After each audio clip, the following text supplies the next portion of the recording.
की शुरुआत वहीं से होती है जहाँ हमारा सेकंड पार्ट खत्म हुआ था। तो चलिए शुरू करते हैं।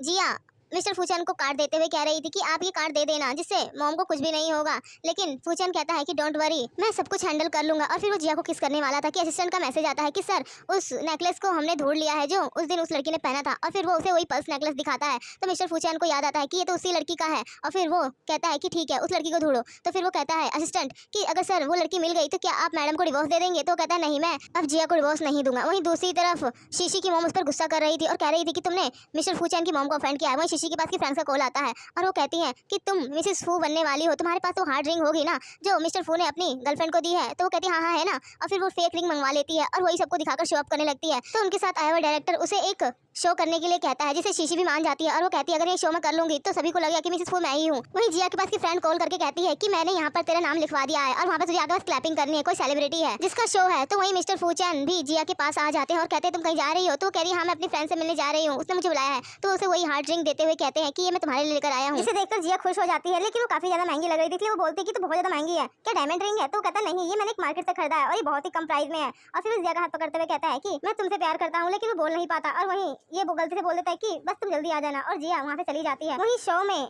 जिया देखती है कि वहाँ पर शीशी आई है जिसे होस्ट बहुत अच्छे से ट्रीट कर रहा था और कह रहा था कि ये मिसेस फू है जिन्हें 2 करोड़ की रिंग मिस्टर फूचैन ने दी है। और वो वही रिंग दिखा रहे थे कि तभी कैमरे का फ्लैश सीधे जिया पर भी आ जाता है और उसकी रिंग दिखाई जाती है कि जो दोनों ही बिल्कुल सेम रिंग थी। और फिर उसको भी स्टेज पर बुला लिया जाता है जिसकी वजह से उसे भी आना पड़ता है। और फिर होस्ट कहता है कि आखिर आप दोनों के पास सेम रिंग है, तो आखिर सेम रिंग है तो आप दोनों में से असली मिसेस फूचैन कौन है? तो जिया कहते हैं ये तो मेरे हस्बैंड ने दी है, बट वो गरीब है और ये रिंग लोकल है। लेकिन वो कहते हैं कि नहीं, हमें एक बार चेक तो करवाना पड़ेगा ताकि पता तो चले कि आखिर असली रिंग कौन है और असली मिसेस फूचैन कौन है। और फिर वहाँ पर प्रोफेसर को बुलाया जाता है और वो बताता है कि जिया असली है और शीशी की नकली। तो जिया कहती है ऐसा कैसे हो सकता है, ये 2 करोड़ की रिंग नहीं है। लेकिन सभी लोग कह रहे थे कि आखिर जिया की रिंग असली कैसे हो सकती है, उसका पति तो गरीब है और शीशी की रिंग नकली है। लेकिन शीशी तो मजाक उड़ाने लगती है और कहती है कि ये मेरे हस्बैंड ने दी है और ये असली है। और फिर होस्ट भी परेशान हो जाता है और वो कहता है कि आप दोनों ही अपने हस्बैंड को कॉल करो। तो फिर शीशी तो अपने हस्बैंड का फेक कॉल करते हुए कहती है कि मेरा हस्बैंड बिजी है। और फिर जिया अपने हस्बैंड को कॉल करती है तो मिस्टर फूचन उठा लेते हैं क्योंकि वो उसे बुलाने के लिए कहती है। और वहीं वो लाइव स्ट्रीमिंग देख रहा था कि तभी वहाँ पर वो दोनों लड़कियां भी आ जाती हैं और जो कहती है कि ये जिया वहाँ की नौकरानी है, तो इसने शायद रिंग चुरा ली होगी। तभी वहाँ पर मिस्टर फूचैन आ जाते हैं मास्क लगाकर,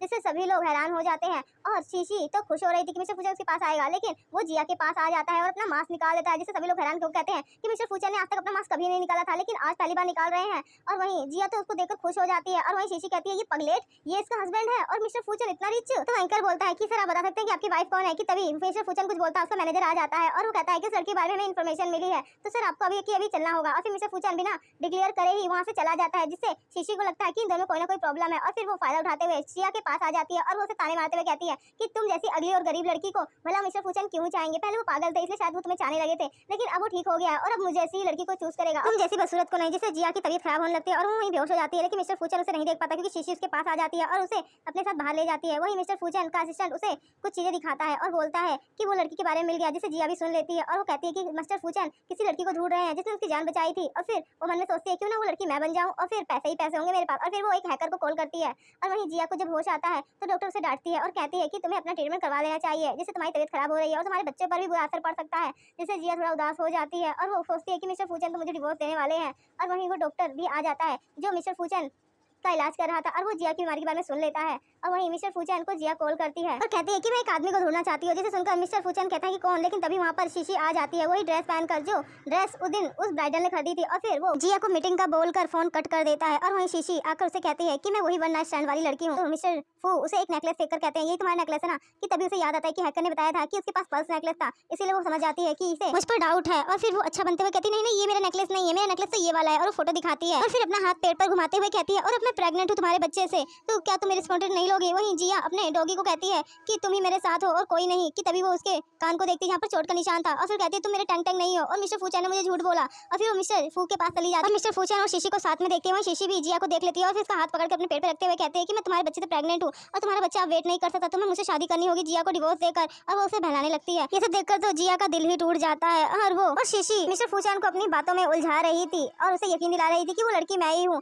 वहीं जिया को लगता लगता है कि शायद शीशी से वो प्यार करता है, इसीलिए तो उससे डिवोर्स लेने के लिए मरा जा रहा था और वो प्रेग्नेंट भी है। और फिर वो रोते हुए वहाँ से चली जाती है। वहीं शीशी बार बार बस बातें बना रही थी कि तभी मिस्टर फूचन का असिस्टेंट आ जाता है और वो रिपोर्ट देते हुए कहता है कि शीशी की बॉडी में कोई भी जहर नहीं है, जिससे मिस्टर फूचन को समझ में आ जाता है और वो गुस्से से शीशी का गला ही पकड़ लेता है और कहता है कि आखिर कौन थी वो लड़की, सच्चाई बताओ तो मैं तुम्हें आज ही जान से मार दूंगा और तुम्हारी पूरी फैमिली को बर्बाद कर दूंगा। जिससे शीशी घबरा जाती है और वो बता देती है कि वो कोई और नहीं जिया ही थी। और फिर मिस्टर फूचन जल्दी जल्दी घर जाते हैं जिया से मिलने के लिए। तभी वहाँ पर उन्हें अपनी वेडिंग रिंग और डिवोर्स पेपर मिलता है और फिर वो जल्दी जल्दी एयरपोर्ट की ओर जाने लगता है क्योंकि उसे पता चला कि जिया कहीं जा रही है शहर छोड़कर। और फिर वहीं जिया को वहाँ पर चक्कर आने लगते हैं और वो वहीं बेहोश हो जाती है और प्लेन टेक ओवर हो जाता है। मिस्टर फूचन वहाँ पहुंचते हैं तो पता चलता है कि जिस प्लेन में जिया जा रही थी उस प्लेन का एक्सीडेंट हो गया है और उसमें बैठे हुए सभी लोग मारे गए हैं, जिससे उन्हें तो सदमा लग जाता है और उन्हें तबीयत खराब होने लगती है। और वहीं जब जिया को होश आता है तो उसे एक लड़की कहती है कि तुम ठीक तो हो ना, तो वो बोलती है कि मेरी फ्लाइट, तो वो उसे बताती है कि अच्छा हुआ तुम उस फ्लाइट में नहीं गए तो तुम्हारी मौत हो जाती। और वहीं हम 5 साल बाद हॉस्पिटल में दो बच्चों को देख, किन और किन्नी दोनों ही भाई बहन थे और वो एक कंपनी का स्टॉक मार्केट वैल्यू चेक कर रहे थे कि तभी किन्नी को कहता है कि काश हमारे डैड भी हमारे साथ होते। और फिर वो बाहर देखने लगते हैं तो किन्नी कहती है कि क्या हमारे डैड से प्यार नहीं करते जो हमारे पास नहीं है। तो किन उसे समझाता है कि डोंट वरी, हमारे पास हमारी मम्मा तो है ना। कि तभी वहाँ पर जिया आ जाती है, जिससे हमें पता चलता है कि ये दोनों बच्चे जिया और मिस्टर फूचैन के ही हैं। कि तभी वहाँ पर डॉक्टर आ जाती है और वो कहती है कि किन्नी की तबीयत बहुत ज्यादा खराब हो रही है, उसके बायोलॉजिकल डैड के नेक्स्ट चाइल्ड से ही इसका ट्रीटमेंट हो सकता है, तो आपको अपने हस्बैंड के साथ दूसरा चाइल्ड कर लेना चाहिए, तभी किन्नी की जान बच सकती है। तो जिया मन ही मन कहती है आखिर मैं किन्नी के रियल डैड को कहाँ से ढूंढूं, वो तो एक स्ट्रेंजर था जिसके बारे में जानती ही नहीं। वहीं किन्नी और किंग आपस में बात करते हैं कि अब तो हम वापस जाएंगे और फिर वो तीनों ही चाइना आ जाते हैं। और फिर किंग और किन्नी सर्च कर नेट पर देखते हैं और कहते हैं अच्छा तो ये है हमारे डैड, और ये तो कितने रिचेस्ट मैन है ना। तो वो कहती है कि नहीं, अब वो पहले नंबर पर नहीं दूसरे नंबर पर है, क्योंकि पहले नंबर तो हमारी कंपनी है। अब वही मिस्टर फूको देखते हैं जो जिया की याद में अभी भी सैड था। उसका मैनेजर उसके पास आता है और कहता है कि सर हमारी मिस्टर जैंग के साथ मीटिंग फिक्स हो गई है तो आपको वहाँ पे जाना होगा। वहीं जिया अपने बच्चों को ढूंढती है पर उसे बच्चे नहीं मिल रहे थे, तो मोबाइल पर देखती है तो उसे पता चलता है कि वो बाहर में है। और वहीं मिस्टर फूचन जब बाहर में आते हैं तो वहाँ पर बच्चों को देखकर कहते हैं लगता है मैं गलत रूम में आ गया हूँ, और फिर वहाँ से जाने लगता है कि तभी किन्नी और किन कहते हैं कि आप सही रूम में आए हैं। और फिर वो अपना कार्ड देते हुए कहते हैं कि हम ही जैंग कंपनी के चेयरमैन हैं, जिसे सुनकर तो मिस्टर फूचन हैरान हो जाता है और कहता है कि जो छोटे छोटे बच्चे कैसे हो सकते हैं। तभी वो उन्हें लीगल डॉक्यूमेंट देता है और कहता है कि तुम्हें हमारी मम्मी के साथ एक बेबी करना होगा और हम तुम्हें 3 बिलियन देंगे, जिससे मिस्टर फूचन तो मना कर देता है और कहता है कि मेरा कैरेक्टर बहुत अच्छा है और मैं मैरिड हूँ और मेरी वाइफ भी है। तो मिस्टर फूचैन को कहता है किन कि आप ऐसा कैसे कर सकते हैं। और फिर वो दोनों ही उसकी टांग पकड़ लेते हैं और कहते हैं कि डैडी आप ऐसा मत करो ना, सिस्टर की जान बचाने के लिए आप मान जाओ। वहीं मिस्टर फूचैन कहता है कि तुम लोग कौन हो और तुम्हारी मॉम कौन है। कि तभी वहाँ पर जिया आ जाती है और वो मिस्टर फूचैन को देखकर हैरान हो जाती है। मिस्टर फूचैन उसे देखते ही गले लगा लेते हैं और कहते हैं कि तुम आखिरकार वापस आ ही गई, मैंने तुम्हें 5 साल तक कितना ढूंढा। वहीं किन कहता है कि डैडी सिस्टर की जान बचा लीजिए ना, मॉम के साथ रहिए। तो मिस्टर फूचैन जिया को समझाने लगता है तो जिया कहती है कि अब हमारा कोई रिलेशन नहीं है, मैं तुम्हारी एक्स वाइफ हूँ और तुम अपनी फैमिली के साथ खुश रहो और मैं अपनी फैमिली के साथ। तो मिस्टर फूचैन कहता है कि कौन सी फैमिली, तुम ही तो मेरी फैमिली हो, तुम मुझे छोड़कर चली गई, इसके बाद तो मैं दुखी हूँ। फिर उस शीशी का क्या हुआ, तो बोलता है कौन शीशी, वो धोखेबाज थी और मुझे उसे पता था कि वो लड़की वो नहीं है, इसलिए मैंने उसे भगा दिया। तो जिया कहती है अब हमारा तो तुम्हारा कोई रिलेशन नहीं है और मैं यहाँ से जा रही हूँ। तो मिस्टर फूचैन उसे पीछे से पकड़ लेता है और कहता है तुम्हें अब याद आया कि मैं वही लड़का हूँ जिसके साथ तुमने नर्स बन की थी, और उसे कपड़े उसी तरह खोलने लगता है। जिससे जिया कहती है तो अच्छा इसका मतलब वो तुम ही थे स्ट्रेंजर। तो वो कहता है हाँ मैं वही था और मुझे पता है कि ये बच्चे हमारे हैं, तो तुम क्या मुझे एक चांस नहीं दे सकती हो। तो जिया गुस्से से कहती है कि मैं तुम्हें कोई चांस नहीं देना चाहती और तुम मुझसे दूर रहो और मेरे बच्चों से। लेकिन मिस्टर फूचैन कहता है कि ये बच्चे मेरे भी हैं, तो भला तुम ऐसा कैसे कह सकती हो। और फिर उसे कहता है कि तुम्हारे बच्चों ने मुझे यहाँ पर कॉन्ट्रैक्ट के लिए बुलाया है। और फिर वो उसे सारी बातें बता देता है, जिससे जिया को भी समझ में आ जाता है कि उसके पास और कोई ऑप्शन नहीं है। और फिर वो उसके साथ डॉक्टर के पास चली जाती है और मेडिकल प्रोसीजर से बेबी के लिए बोलती है। तो डॉक्टर कहती है कि आखिर तुम दोनों नेचुरली बच्चा पैदा क्यों नहीं कर लेते हो, ये थोड़ा रिस्की है और वैसे भी इस प्रोसीजर से माँ की जान को खतरा है और बेबी के भी बहुत कम चांसेस है, और वैसे भी मैंने तुम दोनों की रिपोर्ट देखी है, तो अपना नेचुरली बच्चा पैदा करो और मेरा टाइम बर्बाद मत करो। और फिर वो उन दोनों को ही भेज देती है, जिससे वो दोनों ही आ जाते हैं बाहर। तो मिस्टर फूचैन बोलता है तो बताओ कि हमें अब कहाँ चलना चाहिए, मेरे घर चलोगी या फिर अपने घर या फिर होटल रूम में। तो जिया कहती है कि मेरे घर पे तो बच्चे हैं तो वहाँ ठीक नहीं होगा, तो तुम्हारे घर ही चलते हैं। और फिर मिस्टर फूचैन के साथ वो उसके घर आ जाती है और फिर वहाँ पर देखती है कि मिस्टर फूचैन का ही सामान था सारा घर पर और वहाँ पर किसी और कोई सामान नहीं था। वो उससे पूछती है कि सच में शीशी के साथ तुम्हारा कोई लेना देना नहीं है, तो वो कहता है हाँ।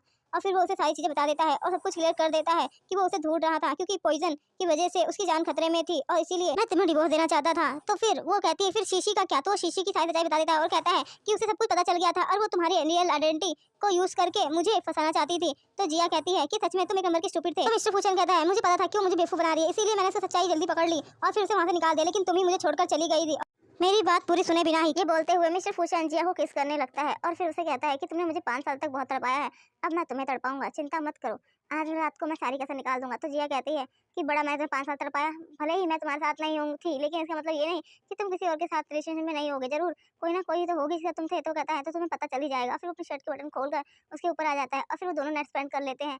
और फिर जिया मन ही मन कहती है सच में 5 साल तक कैसे कंट्रोल किया, ये तो मेरी कमर ही तोड़ दी। और फिर मिस्टर फूचैन वॉशरूम से बाहर आते हैं और वो कहती है कि अब मुझे घर जाना चाहिए, बच्चे अकेले होंगे। तो वो कहता है कि अभी कहाँ, अभी तो हमें दोबारा करना चाहिए। और फिर उसे दोबारा से ले आता है बेड पर। और फिर नेक्स्ट सीन में जिया देखती है कि वो प्रेग्नेंट है और वो खुश हो रही होती है कि तभी मिस्टर फूचैन उसके लिए केक ले आते हैं और कहते हैं कि सच में तुम प्रेग्नेंट हो गई। और वो खुश होने लगते हैं कि तभी जिया कहती है कि अब हम दोनों को ही अलग हो जाना चाहिए, क्योंकि हम दोनों ही बच्चों के लिए क्लोज आए थे। तो मिस्टर फीशान को बिल्कुल भी खुशी नहीं होती जिया की ये बात सुनकर और वो सैड होकर वहां से चले जाते हैं। वहीं जिया को भी अच्छा नहीं लग रहा था, लेकिन फिर वो कुछ नहीं कहती। और वहीं बच्चे आपस में बात करते हैं और कहते हैं कि मम्मा और डैड आपस में क्या बातें कर रहे थे, क्या वो दोनों क्या अलग हो जाएंगे और हम उनके साथ नहीं रह सकते। तो किन्नी सैड होने लगती है और कहती है मुझे भी डैड के साथ रहना है। तो किन कहता है कोई बात नहीं, मुझे पता चला है कि हमारी ग्रैंड माँ भी है जो अब्रॉड में है, तो चलो हम उन्हें कांटेक्ट करते हैं, वो जरूर मॉम डैड को क्लोज लाने में हेल्प करेंगी। और फिर वो फूचैन की मॉम को कॉल कर देता है। वहीं फूचैन की मॉम अब्रॉड में थी और उनकी साथ उनकी मेड थी। और फिर वो कहते हैं कि आपके पास कोई कॉल कर रहा है। और फिर वो जैसे ही कॉल पिकअप करती हैं तो वहाँ पर वो दोनों ही बच्चों को देखकर हैरान हो जाती हैं और बोलती है कि तुम बच्चे कौन हो। तो वो बोलते हैं एक साथी ग्रैंड माँ आप कैसी हैं, हम दोनों आपकी ग्रैंड चाइल्ड हैं। तो फूचैन की मॉम बोलती है तुम्हारी मॉम कौन है। तो दोनों ही बच्चे बता देते हैं कि हमारी मॉम जिया है। और फिर वो तो खुश हो जाती है और कहती है मेरे दोनों ग्रैंड चाइल्ड। और फिर मेड को कहती है कि चलो वापस हमें चाइना जाना है। और फिर वो चाइना में आने के बाद तो अपने दोनों ही ग्रैंड चाइल्ड से मिलती हैं। दोनों की शक्ल फूचैन से मिल रही थी। वो खुश होकर उनके दोनों की फोrehead पे किस करती है और कहती है तुम्हारी मम्मा कहाँ है। और फिर वो जिया के पास आ जाती है उसे मनाने के लिए, लेकिन जिया मना कर देती है और कहती है अब हम दोनों के बीच में कोई रिलेशनशिप नहीं है और अब हम दोनों का एक होना नामुमकिन है। तो उसकी मॉम कहती है लेकिन तुम दोनों एक दूसरे से प्यार करते हो। तो कहती है कि सॉरी मॉम। तो वो कहती है कि कोई बात नहीं, अगर तुम उसके साथ नहीं आना चाहती है तुम फूचैन की वाइफ की जगह छोड़ नहीं सकते ना, क्योंकि हमारी फैमिली में वो जगह बहुत इंपॉर्टेंट है। और फिर फूचैन मैरिज सर्टिफिकेट लेने गया है, भले ही वो उस लड़की से प्यार नहीं करता है लेकिन वो अपनी फैमिली के लिए शादी कर रहा है। जिसे सुनकर तो जिया जाने लगती है। वहीं दूसरी तरफ मिस्टर फूचैन भी बहुत ज्यादा सैड थे और जिया को याद कर रहे थे कि तभी उसका बेटा आकर उसे बोलता है कि मम्मा अब हमारे लिए दूसरा डैडी ढूंढ रही हैं। और फिर वो वहाँ पर शादी के लिए मैरिज सर्टिफिकेट लेने गई है। ये सुनकर तो मिस्टर फूचैन हैरान हो जाता है और वो किन्नी कहती है कि मॉम तो अब तक पहुंच गई होंगी। और फिर वो वहाँ से उदास होकर जाने लगता है कि तभी दोनों ही एक साथ कहते हैं कि नहीं। और फिर मैरिज ब्यूरो भागते हैं क्योंकि दोनों को ही याद आ रहा था। और फिर वो दोनों ही वहाँ पर जाकर पूछते हैं कि तुम किसके साथ मैरिज सर्टिफिकेट लेने आई हो। तो वो बोलती है कि तुम भी तो यहाँ पर शादी करने आए हो। और फिर तभी वहाँ पर बच्चे और फूचैन की मॉम आ जाती है और वो उन्हें दोनों को सरप्राइज देते हुए कहती है कि कंग्रेचुलेशन आप दोनों की हमने शादी करवा ली और उन दोनों के मैरिज सर्टिफिकेट बच्चों ने ले लिए थे। और इसी हैप्पी एंडिंग के साथ ये ड्रामा यहीं खत्म होता है। तो कैसे लगा आप लोग को ये स्टोरी मुझे कमेंट करके जरूर बताइएगा।